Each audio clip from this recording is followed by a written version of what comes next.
Hey everyone, welcome to another edition of Power Core Productions and Podcastings.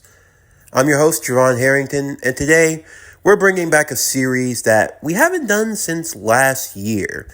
A story that started all the way back in 2022, and since then has taken on a life of its own. That being Dragon Ball World's Strongest. What if Wonder Woman was in Dragon Ball? We're now continuing as we enter into the Cell Saga. And with that, I do want to say that this story has definitely been a humbling one for me, since it's one of the few Dragon Ball stories I've done on this channel. And Dragon Ball, in terms of making stories, they are truly a different beast. Now, I know that a lot of people have been wondering about the Amazons, their true origins. And I'm just going to say this ahead of time. When we get to the Buu saga, I'm going to properly explain the Amazons, how they work in this world and how they function, because I've had to jumble around the origin story for the Amazons in this world a little too much for my liking, but I want to try to give them a cohesive and solid story. So once we're done with the androids, when we get to the Buu saga, which will be the final part of the Z portion of the story, then I will properly explain the Amazons, their origins, where they come from, things of that nature. But this week, we are going to wrap up the story of the androids, specifically as we conclude the Cell saga. But without further ado, let's get into today's video. So as always, sit back, relax, and enjoy the show.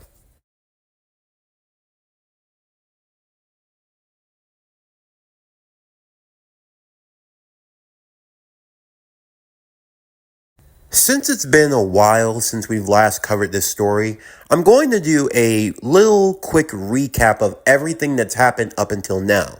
So, if you're already caught up with the story and have no need for the recap, then please look in the comment section down below.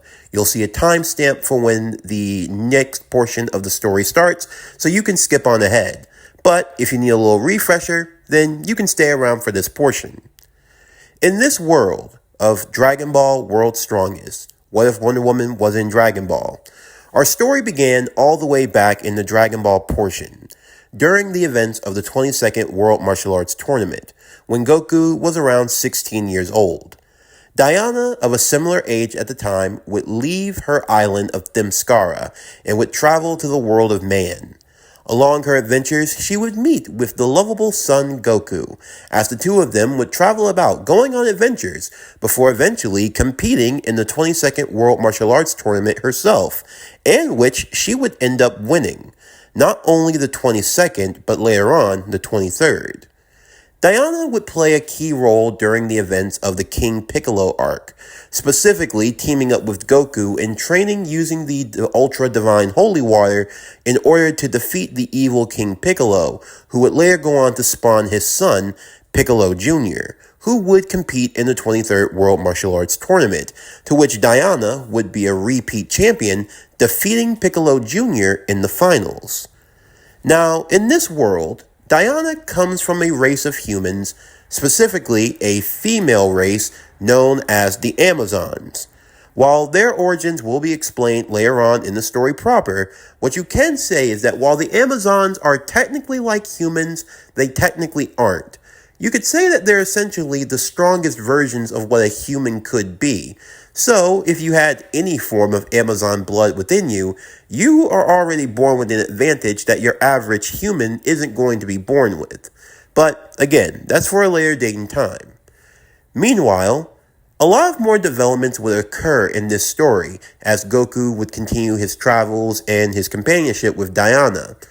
As has been stated in later portions of the Dragon Ball mythos, Saiyans are naturally attracted to strong-willed women. And for Goku, he would come to have a deeper attraction for Diana, primarily because Diana comes from a warrior race.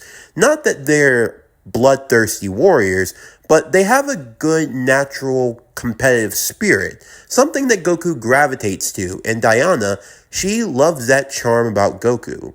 Because of that, by the time of the 23rd World Martial Arts Tournament, Goku would decide to be with Diana instead of Chi-Chi, since ultimately that relationship was built on rocky foundation at best. But Chi-Chi, being a rather jealous individual, would travel to fortune teller Baba, looking for power to try a match with Diana. As such, fortune teller Baba would give Chi-Chi an elixir that would give her the primal powers of an animal, that being the cheetah. So in this universe, Chi-Chi is the cheetah, if you will. She has the ability to transform into a cheetah-human hybrid. This gives her an increase in strength and especially in speed. And she would even compete against Diana in the World Martial Arts Tournament, but would be defeated, and would ultimately have to accept that Goku chose someone else over her. Now, because of this, Goku and Diana, having the type of relationship that they have, would be far different from the one Goku has in the original timeline. As you know, Goku marrying with Chi-Chi, it means that he married to a woman who wasn't the fondest of fighting and training and things of that nature. But Chi-Chi's whole demeanor changes in this timeline since she was driven to being more of a fighter when trying to win Goku's heart. Now, because of this, Diana and Goku, even though they're married, they continue to train, and because of that, during the time skip between Dragon Ball and Dragon Ball Z, Goku doesn't regress in power. Not that he regressed originally, but he didn't make as many gains as he could have. But having a partner who is slightly stronger than him in base form, and someone that can push him to higher straits of power, it means that Goku gets a lot out of that time skip. Also, in this timeline, Goku and Diana would compete in the 24th World Martial Arts Tournament. Now, for those of you who don't know, this was the tournament that Hercule first won and put him on the map in terms of being a world martial artist. And Hercule did compete in this tournament, but as you would expect, because Goku and Diana and a few other of the Z fighters were there, he clearly didn't get as far as he could have. The finals would be Diana and Goku, with the hype being around Diana, who to the people at this point is known as the Wonder Woman Diana, because she was going for a three-peat of championships, if you will, and Goku, who was still looking to win his first. And because Goku, having a rivalry with his wife, they just wanted to have a good match. By this time, Gohan is already born, so as they would compete, Goku would finally get the best of Diana and would win the 24th World Martial Arts Tournament. Now, this leads to the first of the Dragon Ball Z arcs, that being the Saiyan Saga. As in the original story, Raditz would show up to Earth trying to get Goku. However, instead of it just being Goku and Piccolo that go after Gohan, it's Goku, Piccolo, and Diana. And this version of Diana still has the lasso of truth that works the same way as all incarnations. So, because of that, Diana is able to wrestle down Raditz with the help of Goku and Piccolo, and after using the lasso of truth, they're able to get the truth out of him, and because of that, Raditz in this timeline is given a second chance. He is spared the fate of dying off in the original arc and would actually live on in the Saiyan Saga. In fact, he would serve as the catalyst to warn the others and to help train them in preparation for the arrival of Vegeta and Nappa. Now, in this storyline, Kami would get Diana a special visitor's pass to Otherworld, allowing for her to go and train with King Kai, and she would go on to learn the Spirit Bomb and the Kaioken. Now, I know some people would say, oh, why didn't Goku and Diana go together? But there's an explanation for that. Goku didn't leave because at this point in time, Goku and Diana are the two strongest warriors on Earth. So, it was a calculated move. Goku stayed back on Earth so that he could train with his brother Raditz, as well as looking out for his son Gohan, as Raditz, Goku, Gohan, and Piccolo would all be training together during the 1 year preparation for when the Saiyans were going to arrive on Earth. In the meantime, the other Z fighters, including Chi-Chi in this timeline, would be training with Mr. Popo and Kami at the lookout.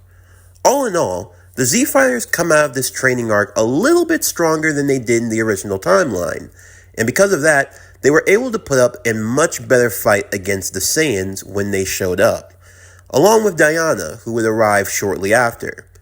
Now, of course, a few of the Z-Fighters still ended up dying as they did in the original story, including Piccolo. But there was greater success in terms of the level of collateral damage that was avoided and in terms of dealing with the Saiyan threat.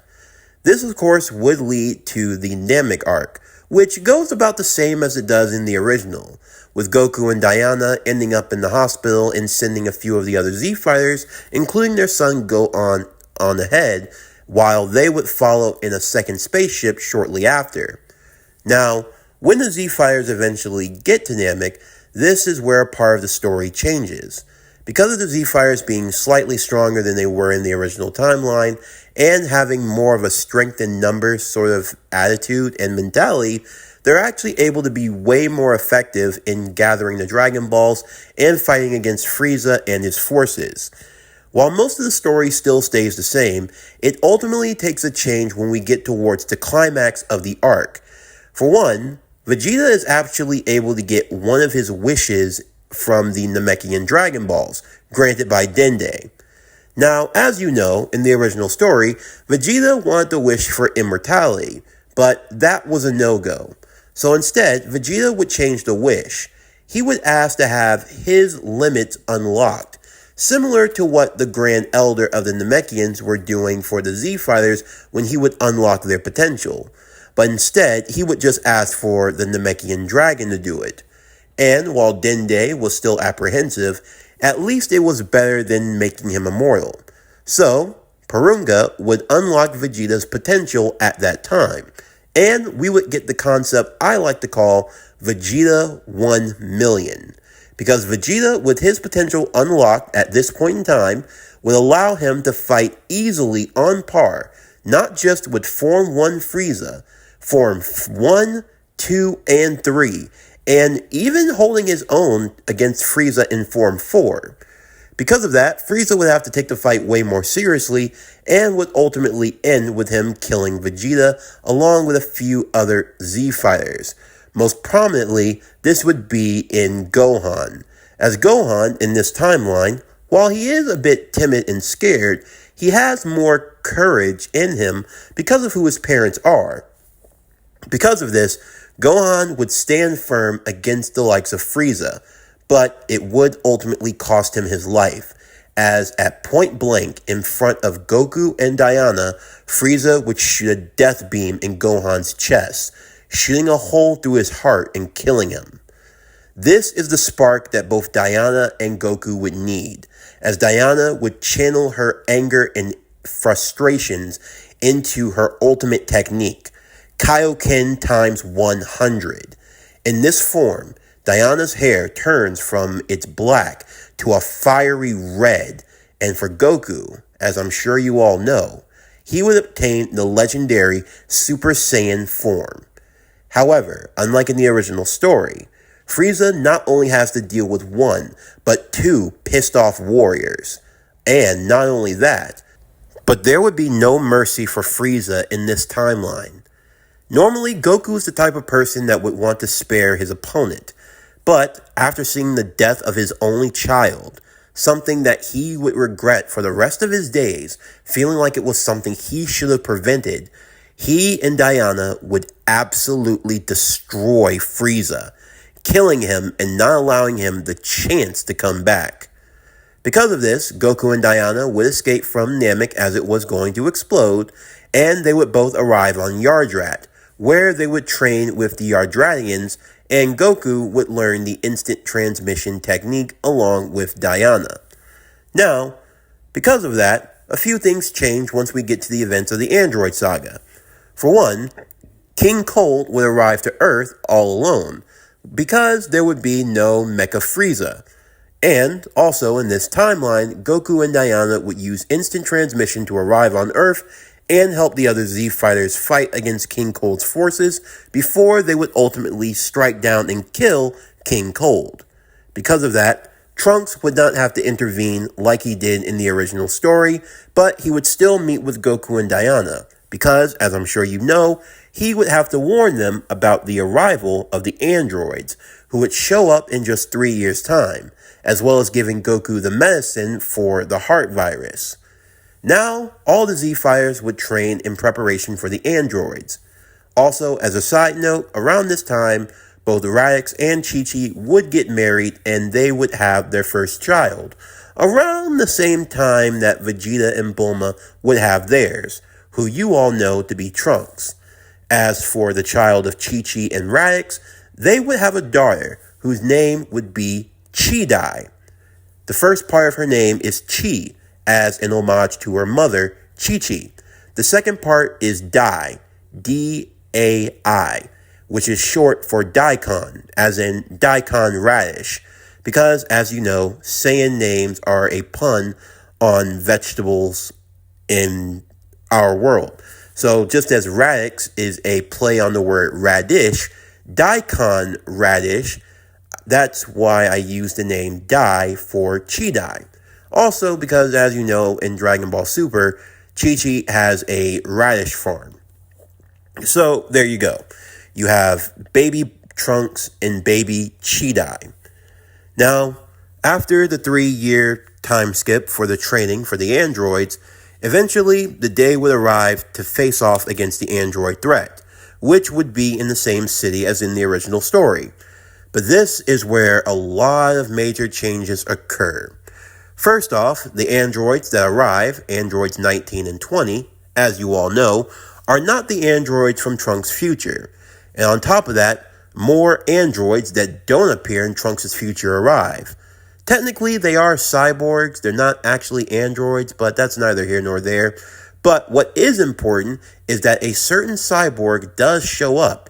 A cyborg who was once named Victor Stone. Yes, the cyborg from DC Comics is in this universe. He was an unfortunate student from Orange Star High, a star athlete who was kidnapped by Dr. Gero and was used in the early experiments for the androids. However, Victor would eventually escape from Dr. Gero, biding his time and hiding out of sight, waiting until the Doctor's creations ever came to light, hoping to strike them down. And this would be around the time when the Z-Fighters would face off against androids 19 and 20. Just as in the original story, the androids would go on the attack inside of the city southwest of South City, and in the result, both Yamcha and Radix would be taken out as a result and would need a Senzu Bean. Goku would still go on to fight Android 19 and would still contract the heart virus, but would be saved by Vegeta. This would lead to the manhunt for Dr. Gero, aka Android 20, while Gohan and Yamcha would take Goku back to his home, where they would retrieve the heart virus medication and would be watching over Goku. In the meantime, the remaining Z-Fighters would give chase after the Doctor, eventually finding his hideout in the mountains. As they did so, this would lead to the unleashing of the androids. However, this also would take another turn from the original story, as there would now be even more androids to deal with. Also, at this time, Trunks, along with Chi-Dai from the future, so future Trunks and future Chi-Dai, would both reappear into the story and would aid the Z-Fighters in their hunt for the androids. This leads to Dr. Gero unwittingly unleashing androids 17 and 18, the true android menaces from the future. But also on top of that, there would be 2 newer androids that were in the making, Android 15 and Android 16. In this story, Android 15 is Wonder Girl, or Donna Troy as you know her. She was an Amazonian who was kidnapped from Themyscira by Dr. Gero and was turned into an android, along with Android 16, who's the same as in the original timeline. This means we now have 4 androids to deal with in the story, and just as in the original, 17 would destroy Dr. Gero and would destroy the shut-off machine that had been built to try to keep them under control. After doing so, Android 15, aka Donna Troy, would immediately fly off the Themyscira, as she was programmed to destroy both it and all of the Amazonians, with Wonder Woman chasing after her, while the other Z fighters, just as in the original story, would fight against both 17 and 18, much to horrifying results. But they wouldn't be killed. In the meantime, Diana would confront Donna at Themyscira, with the Amazonians evacuating for safety. Diana would have to go all out, using Kaioken times 100 just to be able to fight on par with Donna, eventually wrestling her down with the lasso of truth. The power of the lasso would overwrite the programming of Dr. Gero, allowing for Donna to regain her consciousness and to fight against the programming that had made her into a murderous killing machine that would have killed all of her fellow sisters of Themyscira. Now, with Donna under control and on the side of the Z Fighters, both Diana and Donna would be called to the lookout, along with Piccolo as requested by Kami. Kami would then merge with Piccolo as a new and more pressing threat would start to be on the rise. Diana would go to reconvene with Gohan, Goku, and the others, while Donna, at the request of the newly merged Piccolo, would follow him into the city where they would go to hunt down this new threat. So, with all of that being said, where do we currently stand in the story? Well, as of right now, after Goku had been taken home, and feeling that the androids would have their address on their hit list, Goku would be moved once again from his home to the island of the Turtle Hermit, Master Roshi. So currently speaking, right now, this is where all of the Z Fighters lie. At Master Roshi's home, you have Goku, Gohan, Yamcha, Diana, Chidai, Chi-Chi, Tien, Roshi, and Radix. At the lookout, you have Mr. Popo. And finally, at Capsule Corp, you have Bulma, Dr. Briefs, Cyborg, Trunks, and Krillin, who are off to investigate Dr. Gero's lab to find anything that could be of use. This is where they would eventually find the second time machine, the one that had arrived a year before Trunks did, that seemed to have a strange bug-like exoskeleton left near beside it, along with the documents for a potential shutdown device for the androids, and where the test tube for the mysterious being was being held, which would also be destroyed in the process.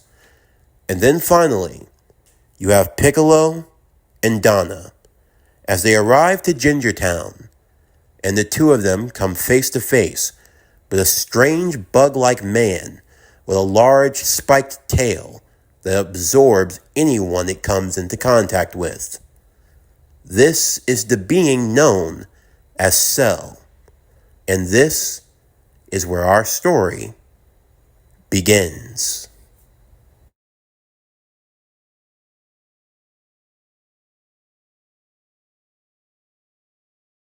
Do you know anything about this guy? Piccolo would ask Donna. No. Even in my current recollection, Dr. Gero never put anything inside of me that would have even given me a clue as to who he is. Dr. Gero. So, you are also an android. I can tell from your lack of chi.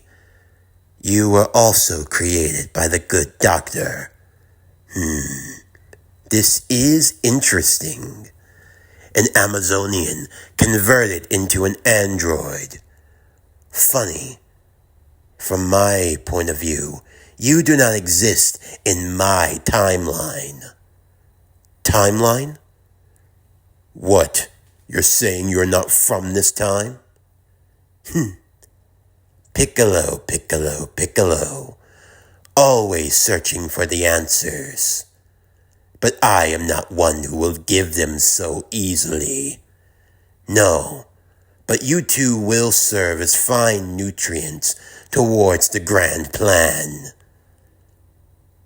With that, the being known as Cell would charge towards both Piccolo and Donna. Despite them having never fought together, they had seemed to be in perfect sync and coordination. Piccolo serving on offense while Donna would play on the defense, always trying to pick her spots and find the best place to attack. Cell, however, was more than capable of holding his own against the both of them, as Piccolo would do the heavy lifting as he engaged with the strange bug-like creature head to head. Whatever he is, he's able to match my technique. I can even tell. From time to time, he fights like me, and then Goku. Hell, I can even feel traces of Vegeta within him. As Piccolo would try to attack with the Masenko, Cell would counter with the Kamehameha wave, to both Donna and Piccolo's astonishment. The collision of the attacks would cause major dust to arrive within the battle. However, with the battlefield covered in dust and unable to be seen, it was then that Cell would make his mark, as he shot off a death ray, shooting Donna directly in the leg, causing her to fall over. Piccolo would rush to her side, only for Cell to grab him from behind and stab his tail into his left arm, causing it to shrivel up and dry, feeling as though it was almost nothing at all, before Piccolo finally back-kicked Cell away as he moved toward Donna's side as she tried to stand back up. Are you all right? I'm fine. This should be nothing but your arm. Don't worry about it. So, you even know the Kamehameha wave. Just what the hell are you? What you see now is just imperfection. Just a fraction of what I am capable of. I am the being that will become the ultimate machination of Dr. Gero's wishes, to become the ultimate life form, the ultimate fighter. The ultimate fighter, you say? So what?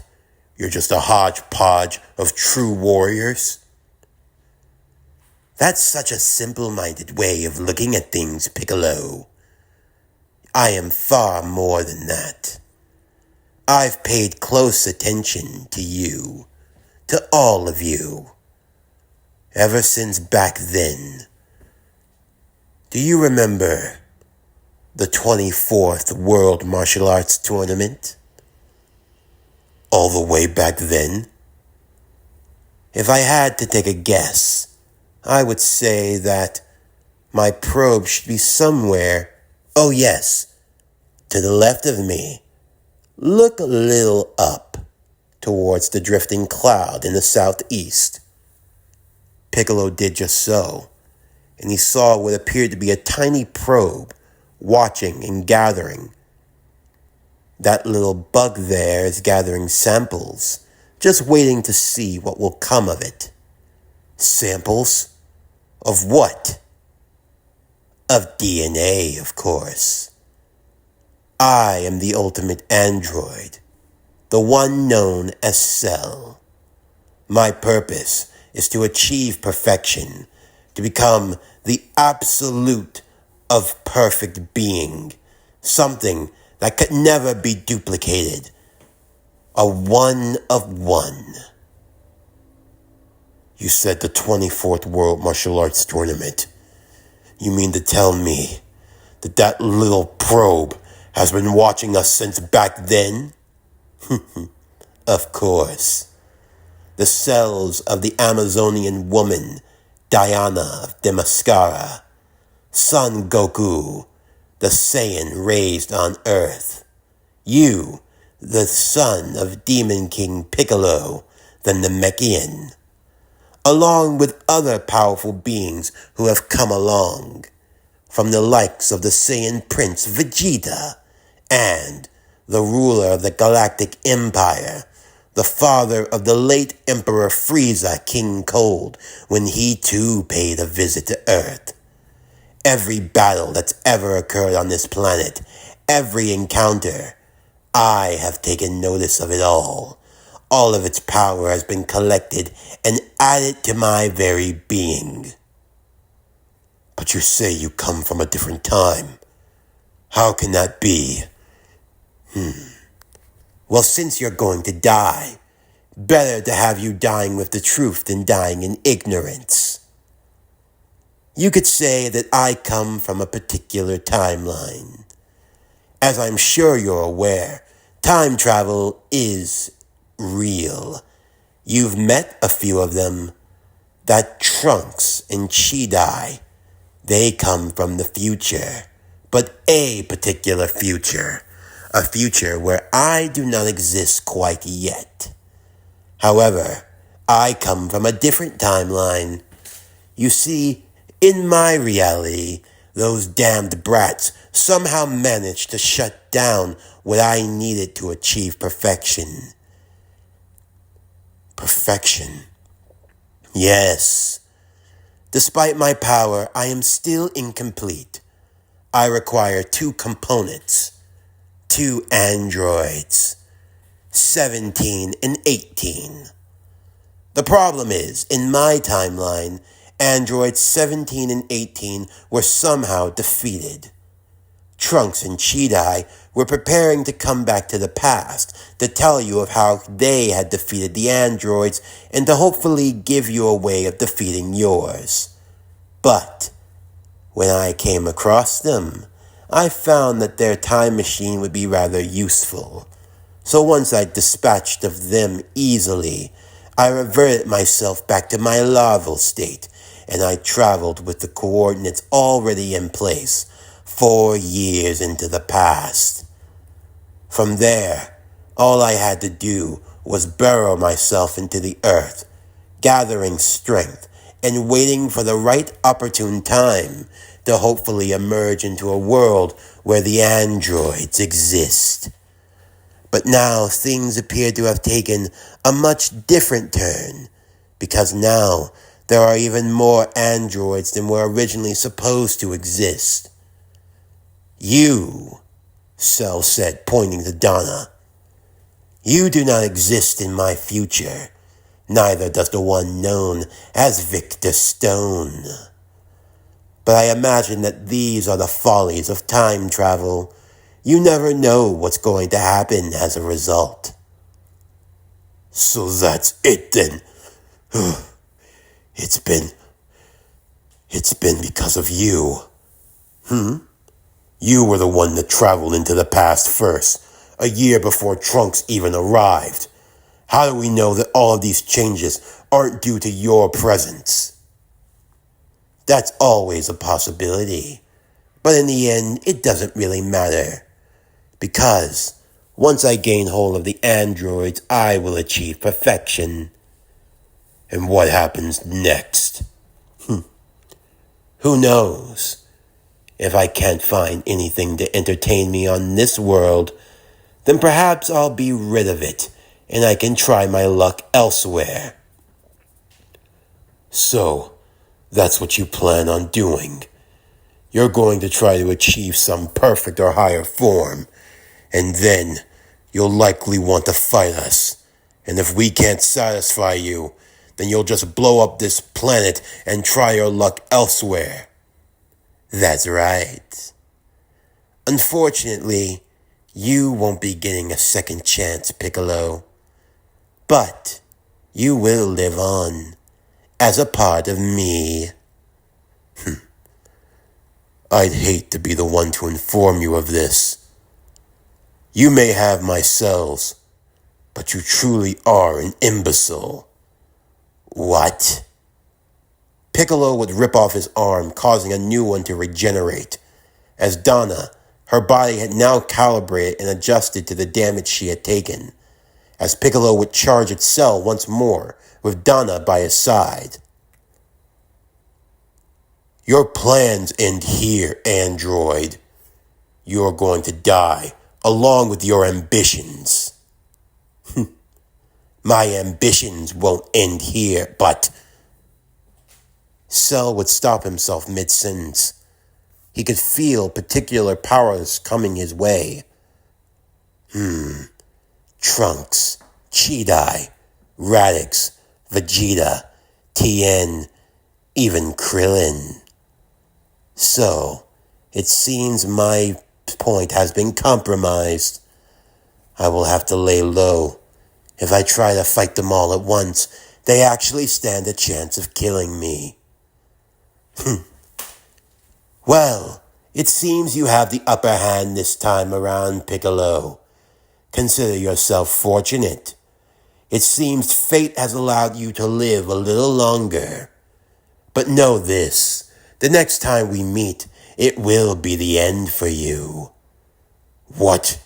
You're not going to get away! As the others were arriving, Cell would fly straight into the sky, with the sun standing behind him. What the hell is that? Trunks would yell.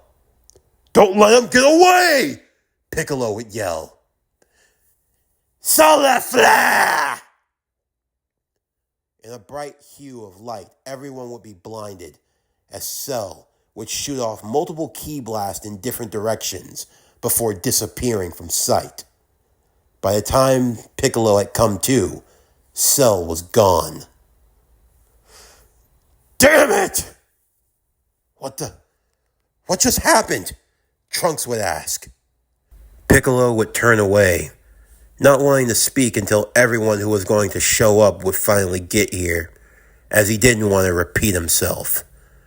Vegeta was the last to arrive, and he was not in a pleasant mood. What the hell, Namekian? You weren't this powerful too long ago. What did you do?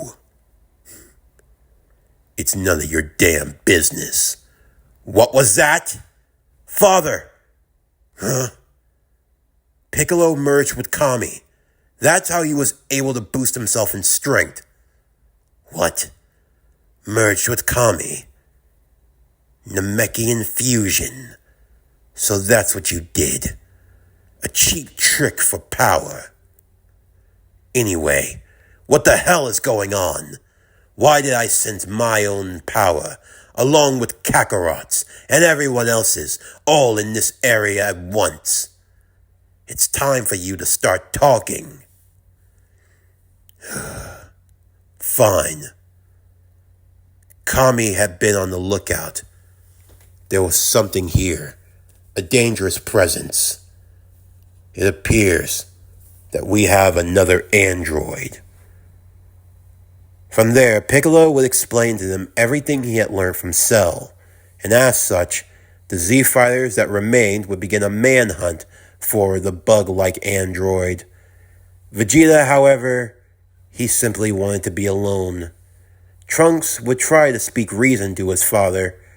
Cheetah wanted to follow, but Trunks would suggest that she help the others in looking for Cell. He would have to be the one to deal with his father. 3 days would pass, and there would be no sign of Cell anywhere. In the meantime, at Roshi's Island, while Goku was recovering, Chi-Chi would help by making prep meals and dinners and helping Diana in looking after him. Seeing him in such a state, Chi-Chi couldn't help but be a little nostalgic. A part of her mind drifted for a moment. If circumstances had been different, perhaps she would have been Goku's wife right about now. But who knows? Maybe she wouldn't have become the fighter she would have been. Perhaps she'd have been someone totally different. Either way, in the end, Goku was a friend to her. A friend who was in dire need. And she wanted to do the best she could, not just as a fighter, but also as a caretaker, hoping to lift up everyone's spirits in these trying times. Shortly after, Goku would finally awaken after his fever had subsided, much to Diana and Gohan's delight, as both mother and son would jump into the arms of their loved one, Goku holding them both close, as they were happy to see that he was okay.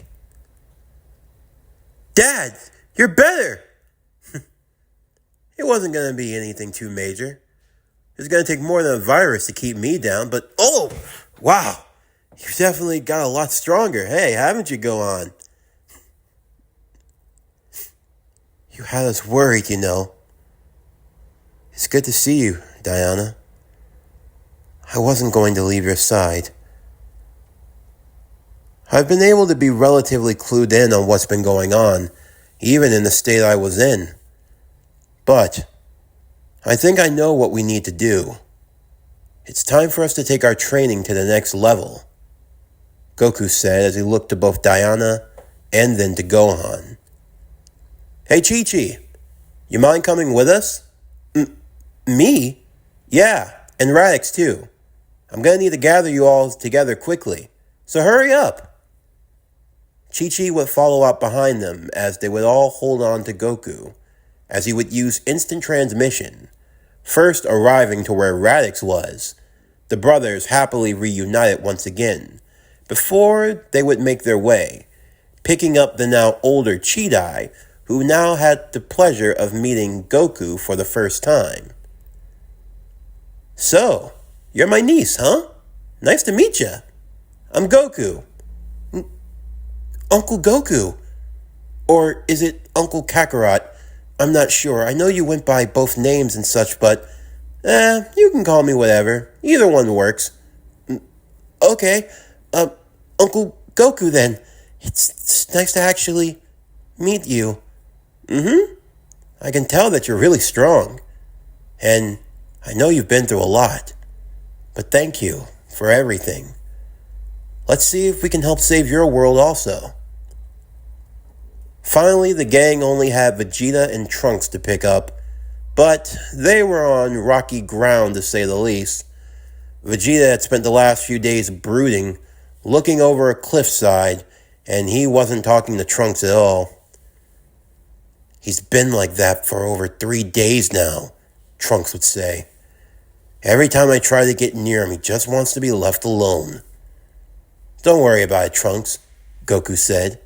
I'll have a talk with him. If you come here to patronize me, Kakarot, you're wasting your damn time. I didn't come to do anything like that. I just thought you should know. If you're looking to get yourself to the next level, there's a way to do it.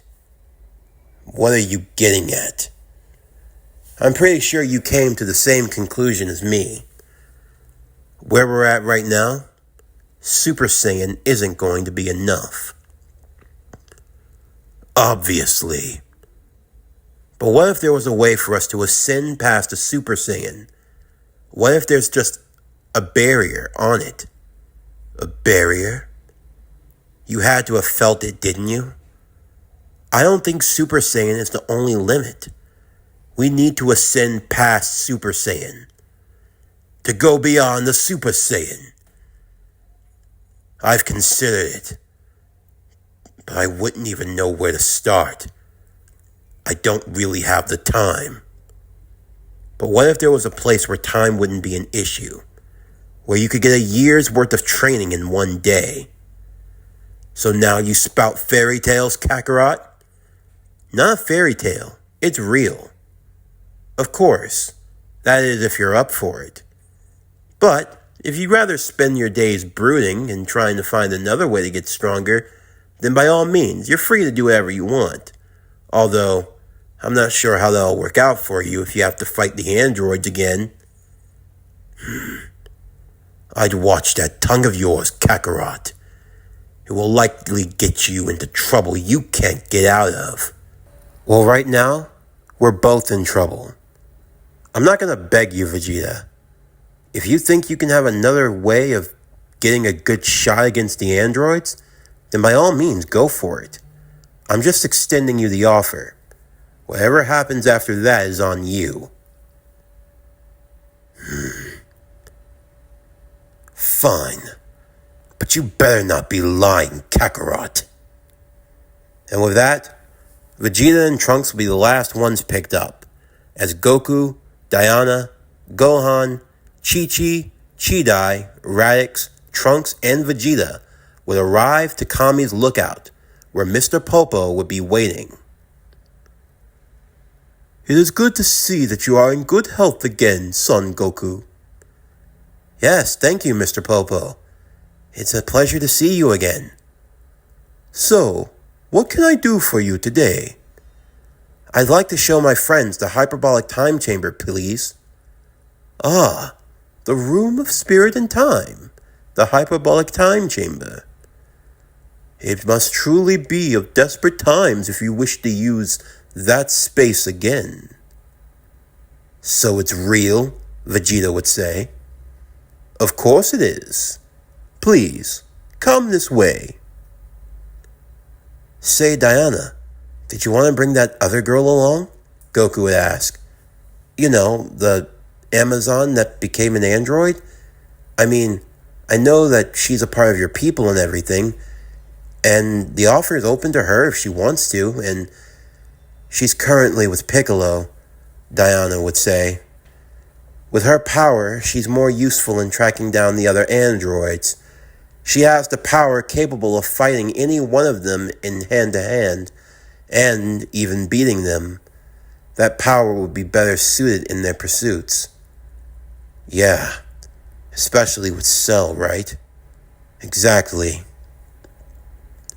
In the meantime, back at Roshi House, Piccolo, Yamcha, Tien, Krillin, Roshi, and Donna would all be waiting. Piccolo knew that if the androids really had a hit list of suspected areas of where they could find Goku, it would simply be a matter of time before they came here.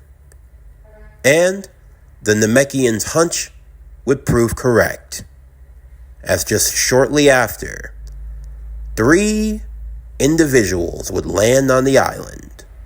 A boy with long dark hair, a girl with shimmering blonde hair, and a taller, green and black armored individual with a red mohawk would arrive. Hey, anybody home? 17 would ask, as the other Z-Fighters would race out. According to our scanners, Son Goku isn't here. But say, any of you guys wouldn't mind helping us out in finding him? And what the? 15? Is that you? Hey, how you been? So, how'd your trip to the motherlands go? It is Donna, not 15. Oh, so you want to go by your government name? Okay then, Donna. You made any progress with destroying Themyscira? I mean, I think it's a little extreme, but it was your directive. No, Donna would say. I am not going to stand and fight against my people. I have broken free of Dr. Gero's control. You can do the same. You don't have to chase after Son Goku. I know we don't have to, but we just want to. I mean, after all, we've got all this power, right? What else are we supposed to do with it? She's giving you a chance, Piccolo would say. A chance for you to turn back now and to stop. It's your only warning that you're going to get. Ooh, a warning. Well, Mr. Piccolo, I don't think you remember what happened the last time you guys tried to warn us. It ended up with you getting your ass kicked. But if you have short-term memory, I'll be glad to give you a refresher. Fine with me. But let's do it somewhere else. How about the island over there, to the west? 30 kilometers. Yeah, that should be big enough. As the androids would fly off, Piccolo would too, with Donna following behind him. As they landed, 18, 17, and 16 were surprised that she came along. So what? You turning turncoat on us? 17 would ask. I can only implore for you to turn away from your course of action. But if you won't, then I will do what I must. You don't think I'm going to let you just jump on my brother now, do you? 18 would say. If they want to keep it to a one-on-one, that's fine. But if you plan on stepping in, then I'm going to have to as well. 16, you want some of this fun? As I've said before, my target is only Son Goku. I have no desire to engage with anyone else in combat. Yeah, you're a real stickler in the mud sometimes. So, is this gonna be a one-on-one, or are we doing doubles? 18 would say. Donna, Piccolo would say. This may be our only chance. This is the best opportunity we can have of stopping Cell and his ambitions. If the androids are gone, he'll have no way of achieving his goals. You know what that means, right? Yes, I do. Very well. It looks like we're doing doubles, sis, 17 would say. Yeah, it seems so. And against a former comrade, no less. I am sorry, Piccolo would say. You are nothing more but innocent humans, abducted and used in the ploys of a madman. I can only hope that you will find peace in the next life. Ooh, spooky. What? You're reading us a eulogy or something? I'm just giving you my regards before I send you to the afterlife. Piccolo and Donna would stand, ready for battle. 17 and 18, the dynamic android duo. The fight for the future had begun. But as to how it will end, only time can tell. This concludes Dragon Ball World's Strongest. What if Wonder Woman was in Dragon Ball? Part 17. As always, if you enjoyed today's video and everything else that we have to offer, then please don't forget to like, comment, subscribe, share, and hit that bell for post notifications so you can stay up to date on everything that is Power Core Productions and Podcastings that's to come out now and in the future.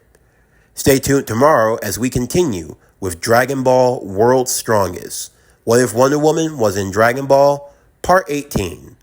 But anyway, that's going to do it for the end of today's video. I'm Javon Harrington with Power Core Productions and Podcastings, signing off, and I'll see you next time.